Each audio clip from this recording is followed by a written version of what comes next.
Marie James yw'r enw. Dwi'n byw yn Sir Gyfyrddin gyda'r gŵr a'r mab ieuenga. Mae Tristan yn 26 oed a mae gan y cyflwr prin tuberous sclerosis.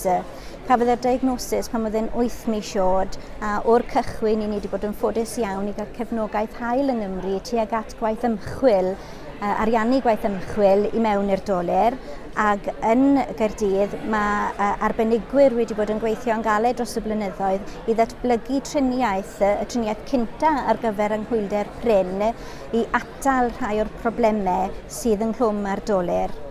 Mae'r doler yn gallu achosi tyfiannau ar yr ymenydd, ar yr enau a nifer o'r systemau eraill o'r corff ac yn creu problemau enfawr i rhai o'r pobl sydd yn dioddef o'r doler. Mae'r gymdeithas yn cefnogi ymchwil yng Nghymru a drwy'r ymchwil ni wedi bod yn ffodus iawn i fod yn cael am y tro cyntaf triniaeth sydd yn atal peth o'r problemau i tuberous sclerosis.